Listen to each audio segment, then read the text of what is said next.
따갑거나 가렵거나 그런 일이 많았는데 왜 여기서 하면 그렇지 않아요? 라고 질문을 하시더라고요. 얘기하시는 것들이 많이 들려오고 있고, 근데 저희만의 좀 다르게 쓰는 것들, 방법들이 몇 가지가 있긴 해요. 그게 아닐까라는 그분들한테는 되게 좋은 경험이었던 것 같아요. 오늘 영상 끝까지 보시고 제가 말씀드리는 노하우 딱 한 가지만 실천해 보시면 지금 실력이 어쨌든 간에 원하는 결과 가질 수 있을 거라고 확신합니다. 그러니까 영상 끄지 마시고 꼭 끝까지 봐주세요. 꼭. 안녕하세요. 저는 색을 너무 좋아해서 10년째 컬러 전문점을 운영하고 있고요. 국내 최초 바나나와 볼펜 파팅으로 헤어 컬러 디자인 염색 전자책을 출간한 태검이라고 합니다. 이제 새치 커버에 대한 것들, 들었던 얘기들, 문제점들, 그리고 뭐 여러 가지에 대해서 해드리겠습니다. 고객님들이 오셔서 요즘 그런 얘기를 많이 하세요. 예전에는 새치 염색을 했는데 따갑거나 뭐 가렵거나 그런 일이 많았는데 왜 여기서 하면 그렇지 않아요? 라고 질문을 하시더라고요. 얘기하시는 것들이 많이 들려오고 있고, 근데 저희만의 좀 다르게 쓰는 것들, 방법들이 몇 가지가 있긴 해요. 그게 아닐까라는 생각을 하고 됐는데, 저는 오랫동안 해왔기 때문에 그게 당연한 듯이 했는데, 그게 그분들한테는 되게 좋은 경험이었던 것 같아요. 그 경험을 공유하도록 하겠습니다. 첫 번째, 두피에 자극이 없다. 혹시 좋은 약을 쓰시는지 질문을 하시더라고요. A급, 그러니까 우리가 알고 있는 상위 브랜드의 제품을 저희 쓰고 있어요. 좀 낮은 제품도 써봤는데 새치가 덜 먹는다던가 데미지에 의해서 포모가 잘 안 된다던가 모발 손상이 심했다던가 그런 문제점들이 많이 생겼었습니다. 저도 고민 끝에 이래저래 그냥 좋은 약을 쓰자. 우선은 약은 좋은 걸 쓰겠죠. 그건 기본적인 거. 좋은 재료를 써야 그만큼 데미지나 여러 가지 좋은 부드러움이 주더라고요. 그런데 대한민국에 있는 모든 미용실에서 좋은 약들을 쓴다고 가정을 해도 어떻게 쓰느냐에 따라서 다른 결과가 나옵니다. 우리 음식을 할 때도 같은 재료를 갖고 음식을 했지만 마지막 결과는 전혀 다른 맛이 나오듯이 똑같은 재료가 공간 안에 있다 하더라도 어떻게 사용하고 언제 쓰고 어떤 방식으로 쓰냐에 따라서 결과물은 확연한 차이가 납니다. 첫 번째 전제 조건은 좋은 염색약을 쓴다는 전제 조건이고요. 두 번째는 접할 때 약을 이렇게 심하게, 우리는 의식적으로는 그렇지 않다고 하는데 너무 두피에 약을 많이 발라요, 솔직히. 그러니까 저도 예전에 그랬었고, 근데 지금은 많이 바꿨는데 두피에 약을 많이 바르게 되면 새치가 잘 먹겠지라고 생각을 하는데 그렇지 않습니다. 새치는요, 골고루만 발리면요 다 먹게 돼 있어요. 많이 얹혀야 된다.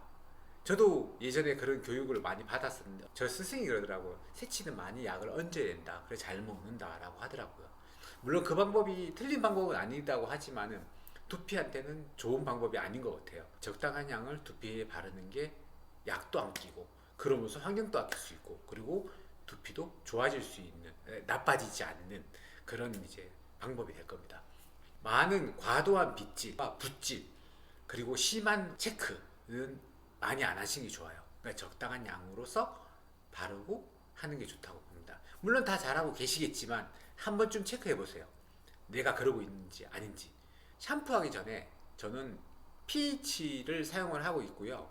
pH를 뿌려요. 그러니까 약재가 묻은. 그러니까 pH를 뿌리는 이유가 뭐냐면 알칼리와 산이 만나면 중화 작용을 해요. 그러니까 예를 들어서 고알칼리 연모제와 pH의 약산성이 만나면 약간 중화작용을 해서 pH가 떨어지는 효과가 생기거든요. 그러면서 모발이 부드러워지는 효과가 생깁니다. 제가 오랫동안 써온 결과 분명한 사실입니다. 제가 처음에 이거를 알아냈을 때는 제가 제 머리에 처음에 염색을 했어요. 그런데 헹궈내기 전에 린스나 트리트먼트를 물을 묻히지 않은 상태에서 먼저 발랐어요. 바르고 비밀, 그 거품이 안 나겠죠. 물론 산에 대한 린스나 트리트먼트가 돼요. 근데 트리트먼트나 린스 같은 경우는 약산성이에요. 그거를 모발에 하면 약간 일부분이 중화작용이 돼요. 그래서 모발이 그렇게 비빈 후에 물로 세척을 하고 그 다음에 샴푸를 했었죠. 근데 너무 놀라운 결과 너무 부드러운 거예요. 이상하게 왜 이렇게 부드럽지? 그러니까 이게 부드러운 느낌이 들길래 오 신기하다 해서 적용을 하게 됐고, 지금 같은 경우는 모발을 반드시 헹구기 전에는 pH를 뿌리고 모발을 헹굽니다. 또 부드러워지는 이유 중에 하나, 샴푸대에 물을 받아 놓고 물로 먼저 에멀전을 합니다. 그러니까 누워서. 근데 그 물에 제가 구연산을 넣고 있죠. 구연산 2g. 부족한 염색이 맞춘 후에 pH를 뿌렸을 때 부족했던 그 부분을 에멀전을 하면서 쓰기 위해서 구연산 2g을 사용하고 있습니다. 쉽게 설명은 그래요. 우리 청소할 때 베킹소다와 구연산을 쓴다는 건 아시죠? 요즘 많이들 쓰고 계시던데 그와 같은 원리예요. 서로 알칼리와 산이 만나서 중화되는 작용을 이용을 하는 거죠. 세척도 깨끗이 돼요. 그리고 잔취가 없어져요. 그래서 잔취나 그러니까 두피가 깨끗해진다는 거죠. 얼마 전에 자기가 염색을 하고 집에 가서 손톱으로 가려워서 긁었는데 보면 손톱 사이에 까맣게 염색약이 묻어 나온대요. 그러니까 그게 얼마나 안 좋을까요? 염색제의 찌꺼기가 두피에 남아있다면. 내 두피라고 생각하면 그건 좋지 않다고 느낄 거예요. 그런 것들이 많이 일어난대요. 샴푸하면 없어지니까 내일 샴푸하면 없어져요. 없어지긴 하겠죠. 그런데 그 샴푸할 동안의 시간 동안 남아있는 염색제의 찌꺼기는 어떻게 하실 건가요? 어떻게? 그러니까 그런 것들을 생각하면 내 두피라고 생각하고 내 몸이라고 생각하면 그렇게 함부로 하기가 쉽지 않죠. 그래서 하시기 전에는 꼭 장갑을 써주세요. 내 몸도 소중하니까 꼭 장갑을 이용해서 핸들링을 하시고 에멀전을 하시고 충분히 씻어낸 후에 물을 버리고 물로 샤워하시고 샤워하시고 샴푸를 해주세요. 그리고 마무리까지 나오면서 고객님들이 웃으면서 나오실 겁니다. 웃으면서 나옵니다. 확신합니다. 다음 재방문했을 때의 느낌을 물어보십시오. 분명히 다르다는 거, 현재 지금의 안 했을 때와 했을 때의 차이점은 분명히 다르다는 것을 말씀하실 거예요. 제가 말한 거는 저는 데이터상 오랫동안 손님들 접하면서 물어보고 계속 체크하고 수정해가고 보완해가고 하면서 나왔던 이런 데이터상의 얘기를 해드리는 거기 때문에 이거는 뭐 그냥 확실한 겁니다. 믿고 따라 해보시도 손해는 없을 거예요. 물론 처음에 익숙하지 않았을 때는 그런 에멀전이라든지 그런 걸 그 작업 자체가 쉽진 않아요. 손에 익지 않아서. 근데 하다 보면 그냥 과정이에요. 염색의 한 과정처럼 만들어지기 때문에 그냥 어렵지 않게 여러분도 하실 수 있을 겁니다. 새치커버 할 때, 흰머리 염색할 때 손님들한테 사랑받는 이유 중에 하나, 이 과정을 매번 똑같이 반복했기 때문이라는 걸 말씀드리고 싶어요. 이 방법은 다른 염색이나 전 펌에도 응용을 많이 하고 있어요. 근데 염색에 응용할 때는 주의점들이 있긴 있어요. 그거는 다음 시간에 제가 알려드릴 건데 오늘은 그러니까 다음 염색의 코너에서 제가 알려드릴게요. 그러니까 오늘은 새치 염색이기 때문에 크게 문제되지. 요 그대로 따라 하셔도 돼요.